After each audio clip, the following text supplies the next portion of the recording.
अच्छा साथियों, मैं भोजपुरी बिरहा गायक रागी रमेश यादव एंड पार्टी एक नया कांड बिरहा जिसका शीर्षक है शैलेंद्र सिंह की शहादत। रायबरेली का वीर सपूत शहीद हुआ है। उनका जीवन परिचय, उनकी गाथा बिरहा के माध्यम से आप सब सुनेंगे। मास्टर 4 लाइन भूमिका का भाव लगा।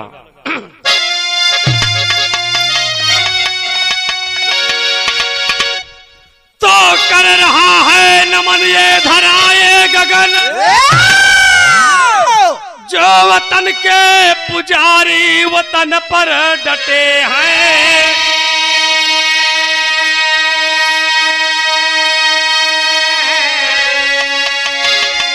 काल से लड़ गए, फर्ज पर अड़ गए, हंसते हंसते जवान से जो कटे हैं।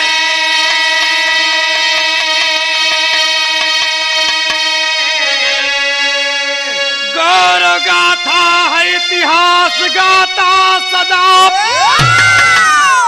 जो जीवंत खूनी समर कर गए।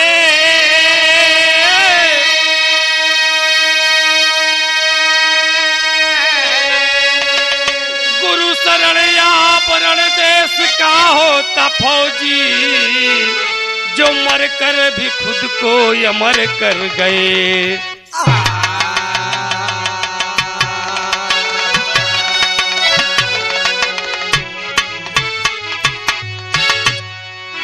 मास्टर साहब बिरहा में कव्वाली के भावा।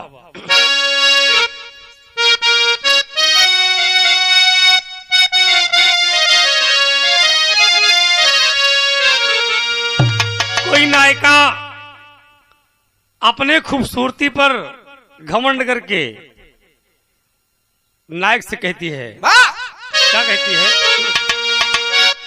कि मैं नाज हुस्न हूँ, मैं नाज हुस्न हूँ, अरे तुम मेरा एहतराम करो। अरे जवानी नाम है मेरा मुझे सलाम करो, जवानी नाम है मेरा मुझे सलाम करो, जवानी नाम है मेरा मुझे, जवानी नाम है मेरा मुझे सलाम करो। लेकिन बिरहा में कितना बढ़िया भाव बा। कहना है जवानी जंगी जो, जवानी जंगी जो वहले वतन के नाम करे। अरे हिंद की पावनी माटी उन्हें सलाम करे, हिंद की पावनी माटी उन्हें सलाम करे।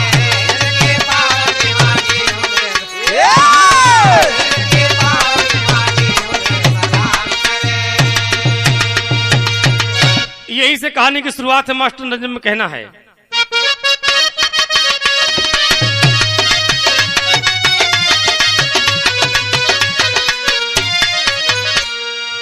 वतन की शान पर सर्वस्व जो लुटाता है, फर्ज पर मिट गया जो फौजी वो कहाता है।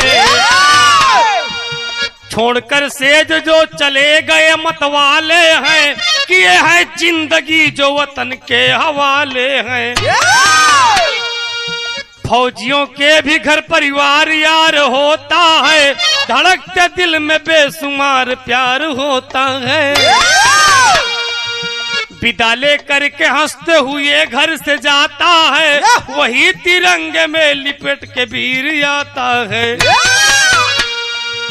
रायबरेली की बलिदानी वीर गाथा है, गर्व से देश का हुआ है ऊंचा माथा है। दलमऊ थाना में मिरानपुर ये गांव बसा, नरेंद्र सिंह जी का खुशियों से संसार बसा। सिया दुलारी नारी की सजी फुलवारी थी, एक बेटा शैलेंद्र 3 बेटी प्यारी थी। वीर शैलेंद्र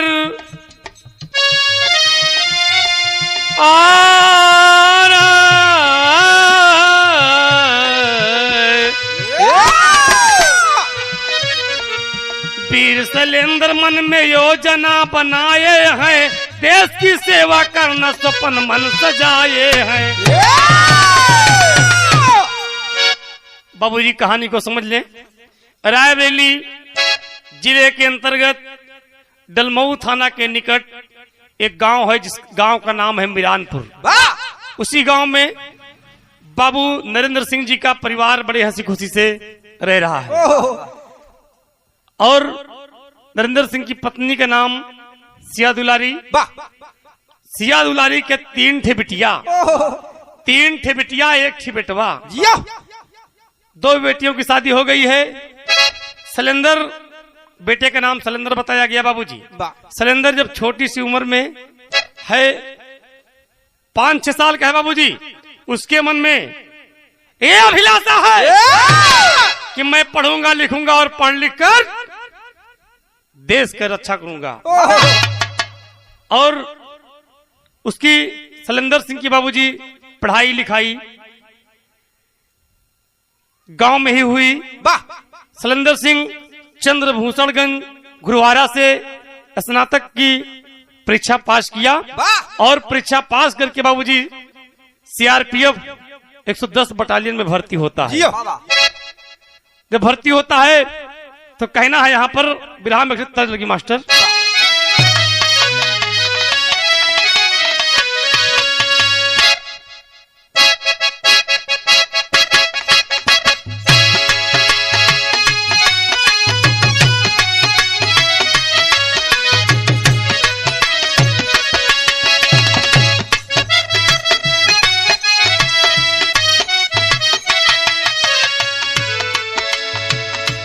एकदम कोनो बढ़िया मिजाज बना के कोनो लड़की जात है।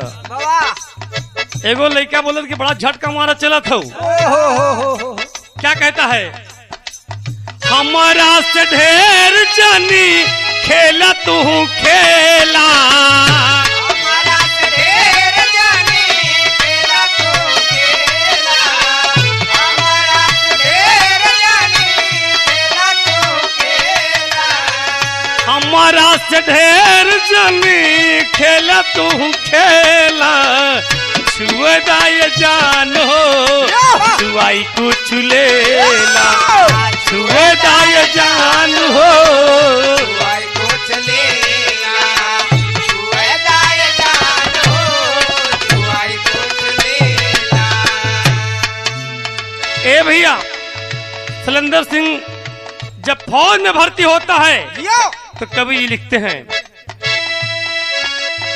भैले जवान भर्ती अरमा सजा के, भैले जवान भर्ती अरमा सजा के, भैले जवान भर्ती अरमा सजा के, भैले जवान भर्ती अरमा सजा के, वीर बालदानी गईले कर्जा चुका के, वीर बालदानी गईले करजा चुका के, वीर बालदानी गईले करजा चुका के। ध्यान देंगे आप अंतरा में 2008 भर्ती हो गईल भैया, 2008 भर्ती होई गईले भैया, 2008 भर्ती होई गईले भैया।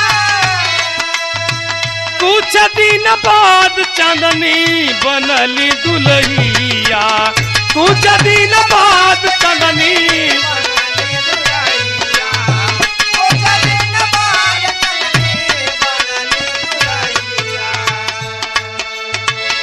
सैया के नाम के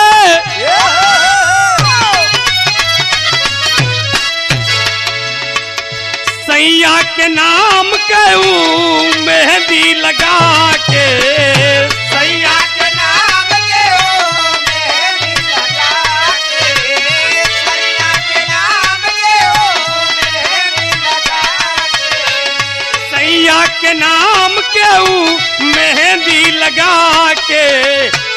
बालदानी गईले कर्जा चुका के, पीर बालदानी गईले या से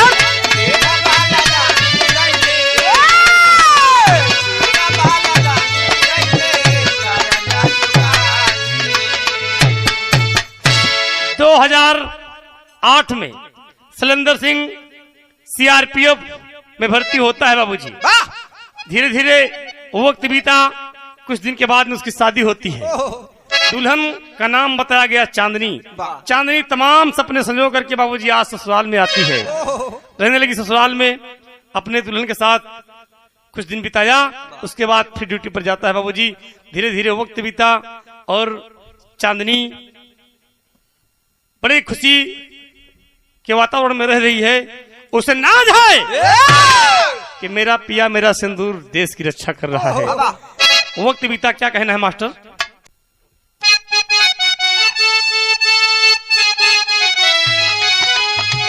गोदिया में भइले का बेटा के जन्मवा, गोदिया में भइले का बेटा के जन्मवा, गोदिया में भइले का बेटा के जन्मवा।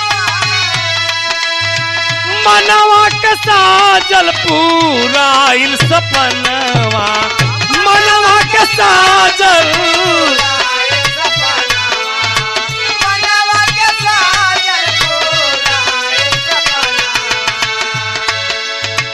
कुल परिवार नाचे,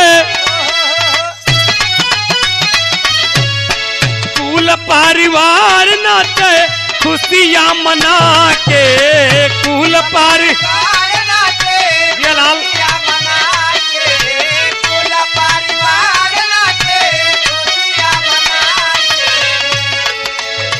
कुल परिवार नाचे खुशियां मना के, पीर बालदानी गईले कर्जा चुका, मेरा बालदानी गईले कर्जा चुका, मेरा बालदानी गईले कर्जा चुका। ए भैया, कुछ दिन के बाद शैलेंद्र की पत्नी चांदनी के गोद से एक सुंदर बेटवा के जन्म है।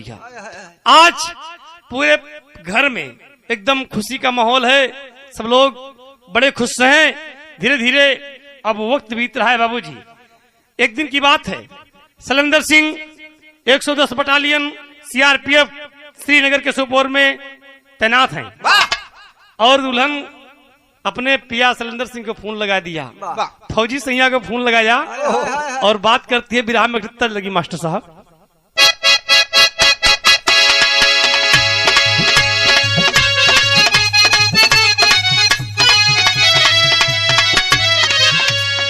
यही तर्ज हो, कोनो दुल्हन अपने दुल्हा के फोन करत रहे। एहो परदेस पिया ना आई बकाओ,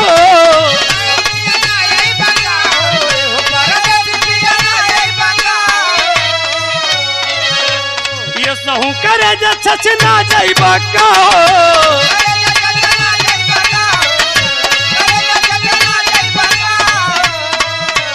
एहो परदेसी पिया ना आई बकाओ, ये सहू करे जा सच ना जाई बकाओ। जब नाराज दा करवा टाट चलिया में, जब नाराज दा करवा टाट चलिया में, कौन ले चलिए बला मुझी होलिया में, कौन ले चलिए बला मुझी। दिया दिया, क्या बात है?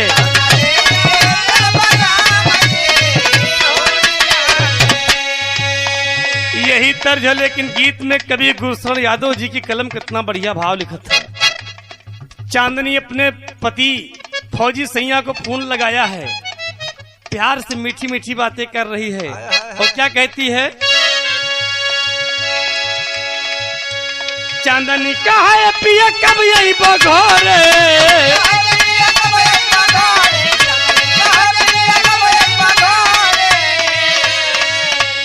बार बार मिला खातिर मनवाई करे।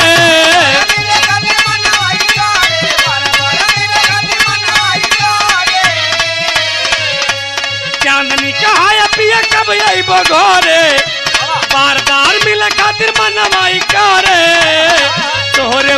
ऊपर लागल माई के धियानावा तोरे ऊपर लागल माई के धियानावा पाप काप यही है पूछता ललनवा हो पाप काप यही है पूछता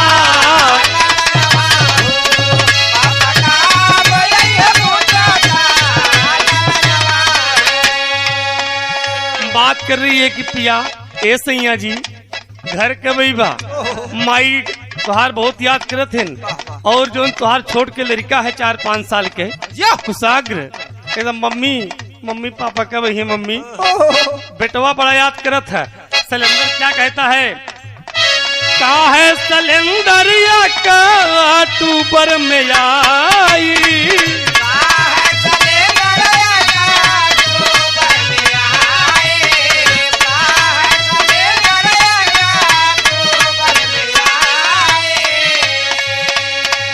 सब ही के खातिर कुछ उपहार ले आई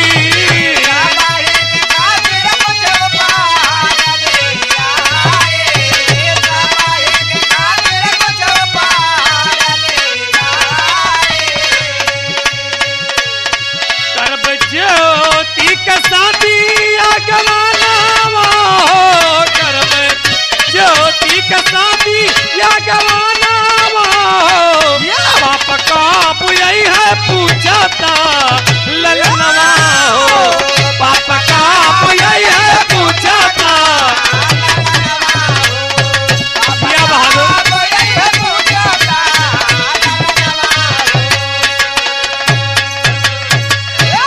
का तेरे पगली हम बहुत जल्दी आवत थी तोरे खातिर माई के खातिर बाबू के खातिर कुछ न कुछ उपहार लेके आई यही 15 अक्टूबर के हम आवे वाला है ना ज्योति बहन के शादी मंगनी करब शादी के दिन रखा जाई बाबूजी बातें हो ही रही थी तब तक खबर आती है और क्या खबर आती है कि बहुत प्रिय भाव लगा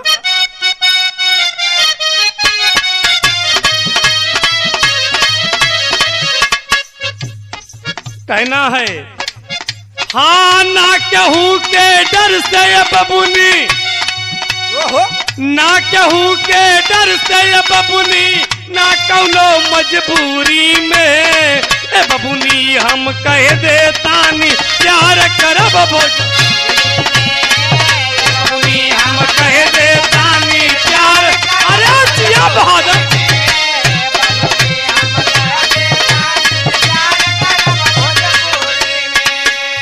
ये तर्ज लेकिन ये बाबूजी बिरहा में भाव कितना बढ़िया बा मिली खबर हाईवे पर कुछ या टंकी आने वाले हैं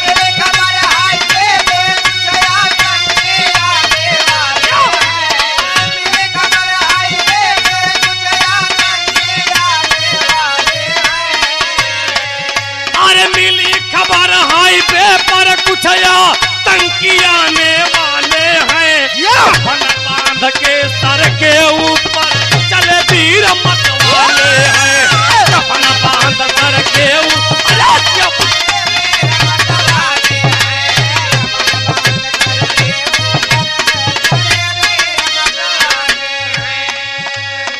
खबर मिलती है कि आतंकी हाईवे के ऊपर पहुंच गए हैं। उसी वक्त बाबूजी जवान अपने हथियार को लेकर के एकदम अलर्ट हो जाते हैं बाबूजी और वो आतंकी बाबूजी बैठे थे झाड़ियों में छुपकर। क्या होता है घात लगा कर बैठे पाजी गोली दिए चलाई हो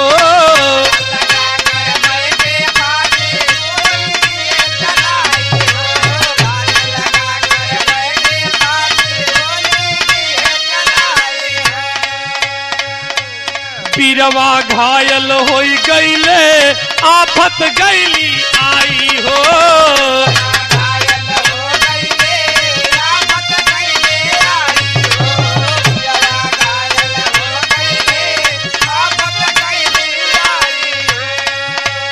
जवान चिर निद्रा सो गए पाए खबर घर वाले हैं जवान चिर निद्रा सो गए पाए खबर घर वाले के ऊपर तब चले वीर मत वाले हैं। कफन बांध सर के ऊपर तब चले वीर मत वाले यो! हैं। कफन बांध सर के ऊपर तब चले वीर मत वाले हैं। बाबूजी बात करते करते जब खबर आ गई कि आतंकी आ गए हैं, दूल्हन को बाबूजी सुनाई पड़ जाता है और जवान बाबूजी लेकर के अपने अपने गने दौड़ पड़ते हैं। लेकिन जब कुछ दूर जाते हैं बाबूजी, आतंकी इतनी बड़ी कायराना हरकत करते हैं, हरामखोर झाड़ियों में छिप करके बैठे रहते हैं बाबूजी। और देखते ही देखते बाबूजी ताड़ ताड़ ताड़ ताड़ ताड़ ताड़ गोली चला देते हैं। हमारे देश के बाबूजी 4 नौजवान घायल होते हैं और शैलेंद्र सिंह बाबूजी, शैलेंद्र सिंह उसी वक्त अपनी दम को तोड़ देते हैं। और टीवी पर न्यूज समाचार चल रहा है बाबूजी, पूरे देश में ये खबर फैल गई, शैलेंद्र सिंह वीर सपूत देश के लिए शहीद हो गया। यार बाबूजी, इनके घर पर जब खबर मिलती है पूरे रायबरेली जिले में सन्नाटा पसर जाता है। बिरहा में एक ठीक भाव लगा करोड़ उसके मास्टर।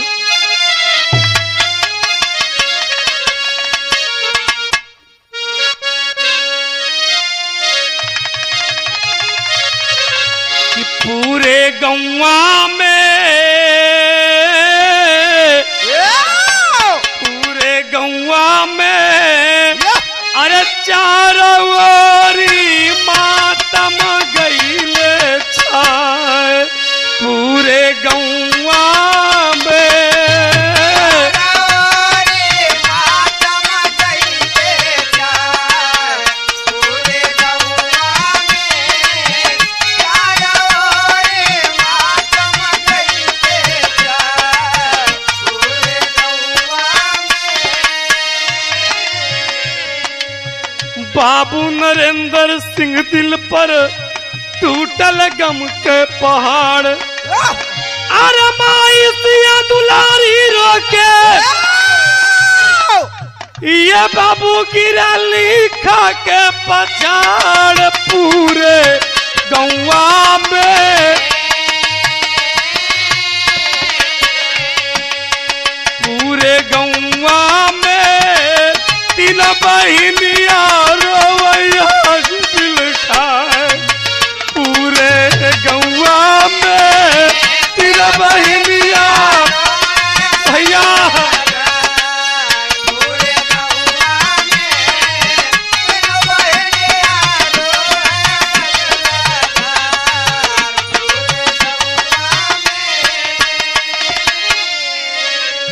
बाबूजी, जैसे खबर मिलती है रायबरेली का वीर सपूत शैलेंद्र सिंह शहीद हो गया, पूरे गांव में बाबूजी एकदम सन्नाटा छा जाता है, मातम फैल गया। माई सिया दुलारी बाबूजी बेहोश होकर के गिर पड़ती हैं। बहनों को होश नहीं रहता है, एकदम सबकी हालत खराब हो रही है बाबूजी। भाव तेरी के अंदर देना पड़ा मास्टर साहब।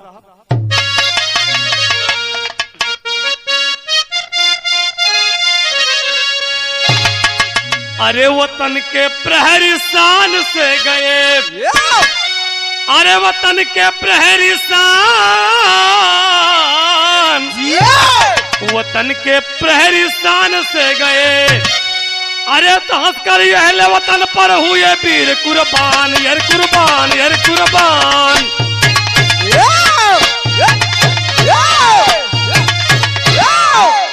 टीलर में कहना है मास्टर साहब, तो गांव आया जब शहीद टूटी सबके उम्मीद।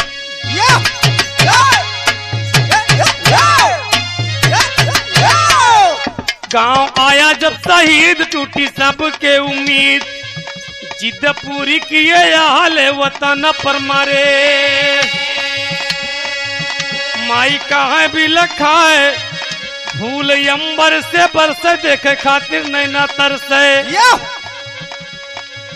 घर से गया था जो हंसकर वो धरा पे पड़े। माई कहाँ भी लखाए माई का है बिल खाए देते लाल का देखाए भाई बहिनी के कर कलैया धरे।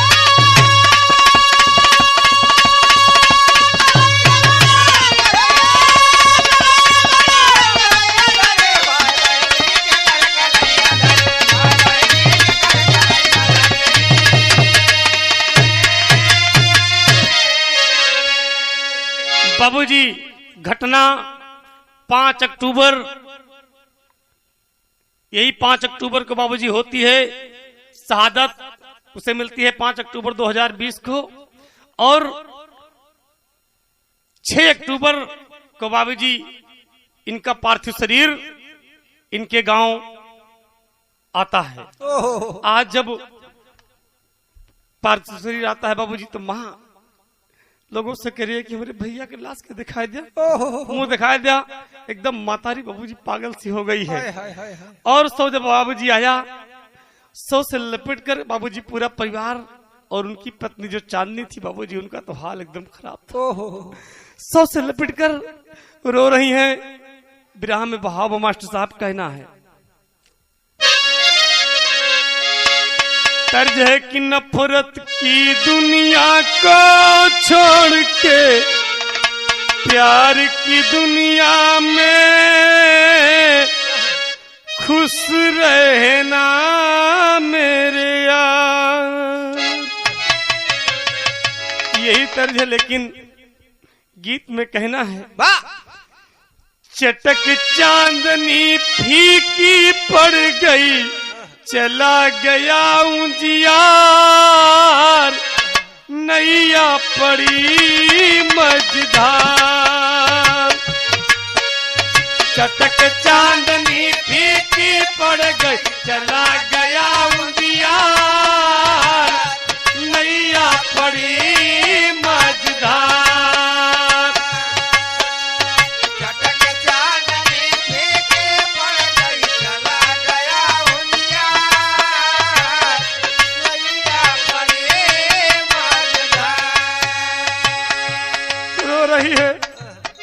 पति की लाश से लिपट कर कहा, पिया पिया इतनी जल्दी तुम्हें नहीं जाना चाहिए था।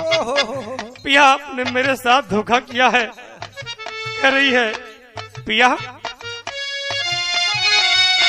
बहिया छुड़ा के गईला तू बन के निर्मोही। बहिया छुड़ा के गईला तू बन के निर्मोही। बहिया छुड़ा के गईला तू बन के निर्मोही। कैसे समझाइब हम कि बचवा जब रोई। कैसे समझाइब हम कि बचवा जब रोई। कैसे समझाइब कि बचवा जब रोई। कहा स्वामी बतावा ये बाबू जब पूछे हम कहा जवाब दे। क्या बात है। रो रही है, जीवन का हर रंग उड़ गया गया सोला श्रृंगार नैया पड़ी मझधार। जीवन का हर रंग उड़ गया गया सोला श्रृंगार नैया पड़े मझधार। जीवन का हर रंग जला कर चला गया श्रृंगार नैया पड़े मझधार। माँ माँ बाबू सब लोग बाबूजी लाश से लिपटे हैं। चांदनी की एकदम हालत खराब है। तब तक बेटा 5 साल का कुशाग्र दौड़ के है, कहा मम्मी है मम्मी मम्मी। क्या कहता है बेटा? ये बहादुर बेटा कहे ये मम्मी काहे सो गई ले पापा। बेटा कहे ये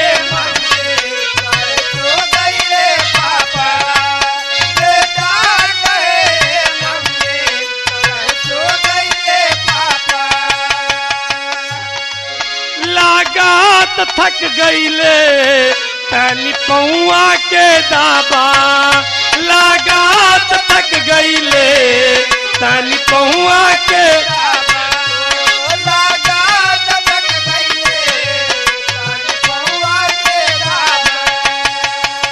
छोटा सा बच्चा है, उसे नहीं पता है, उसे नहीं पता है। मम्मी से कहते हैं मम्मी मम्मी पापा क्यों सो गए हैं?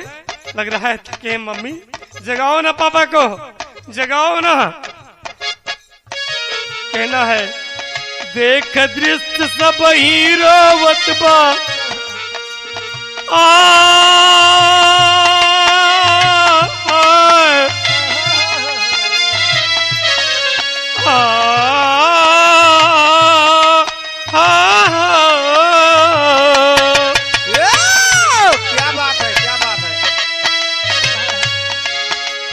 देख दृश्य सब हीरोवत बा बहे यश्रु की धार नैया पड़ी मझधार। देख दृश्य सब हीरोवत बहे यश्रु की धार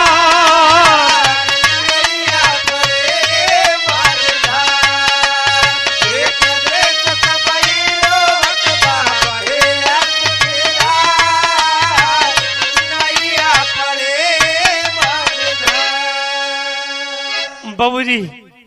पूरा गांव की बात छोड़ दीजिए बाबूजी, पूरा एकदम डलमऊ क्षेत्र रायवेली का पूरा क्षेत्र मातम में छा गया। पापड़ के अंदर भाव देना पड़ा मास्टर।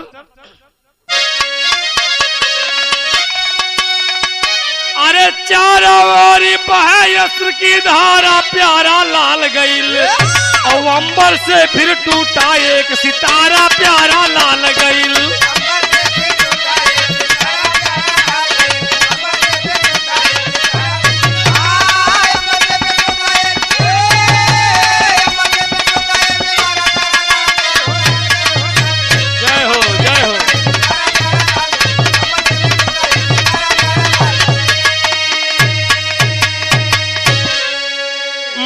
मऊ से गांव की ओरी अरे जहिया चलल जनाजा हो श्रद्धायो सम्मान में पग पग पलक बिछा जाओ।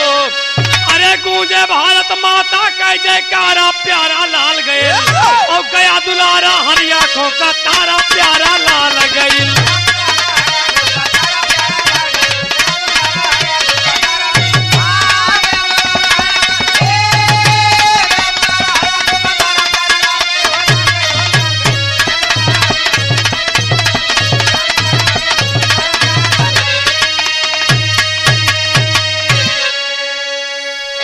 आल्हा में भाव देना पड़ा मास्टर।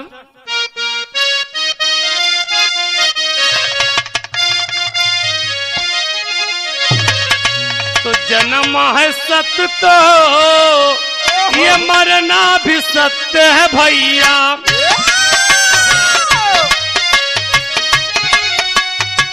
मौत ये से मारो किया मारो के नाम।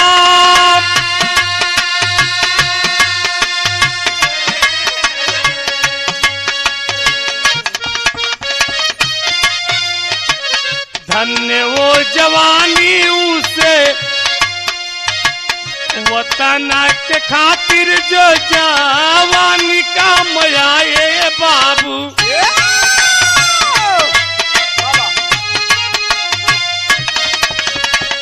धन्य वो जवानी उसे सत सत सलाम।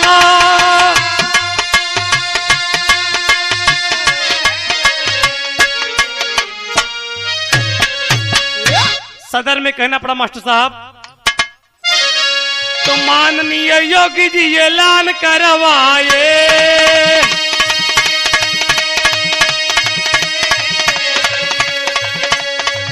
अरे दिहले 50 लाख दुख में अवाम।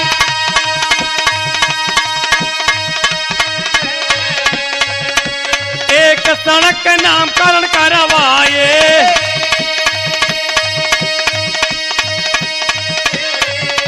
सरकारी नौकरी का होगा इंतजाम।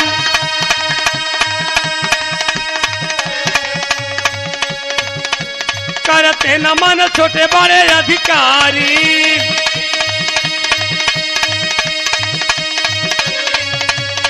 ए भैया घाटवा पे जुटलिया जे दुनिया तमाम।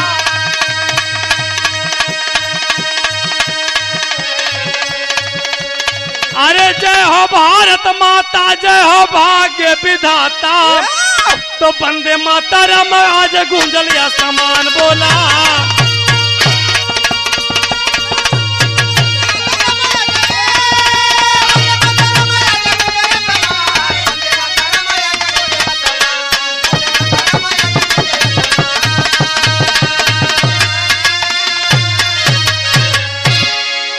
बाबूजी जाकर के अंतिम संस्कार वीर शैलेंद्र सिंह का डलमऊ के घाट पर होता है बाबूजी, पूरे सम्मान के साथ। और माननीय मुख्यमंत्री जी 50 लाख रुपए उनके परिवार को बाबूजी देते हैं। और उस नौजवान के नाम से, शैलेंद्र सिंह के नाम से बाबूजी एक सड़क का निर्माण करवाने के लिए बोले हैं। और परिवार में एक लोग को सरकारी नौकरी मिलेगी। इतना बाबूजी घोषणा करते हैं मुख्यमंत्री जी। आखिरी लाइन में कवि जी की कलम कहती है, अरे करती धरती नमन दुइनो कर जोड़ के, तो गईले हमारा शहीद हो तिरंगा ओढ़ के।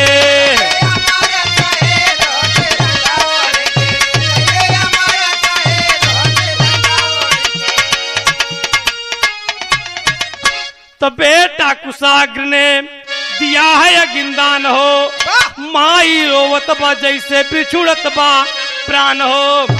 अरे बाबू कहे चल गईला बेटा कंधा तोड़ के, तो गईले हमारा शहीद हो तिरंगा ओढ़ के।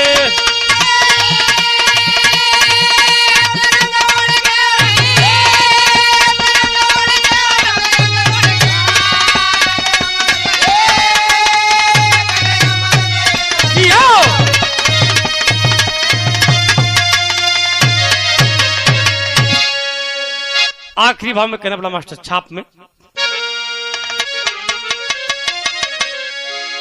माया राम गुरु सूरज पाल हो वीरों का सम्मान, जगन्नाथ पग पग बंदन करते धन देश के जान हो, वतन के प्रहरी स्थान से गए। अरे तरागी गुरु शरण कह धन है हिंदुस्तान, वतन के प्रहरी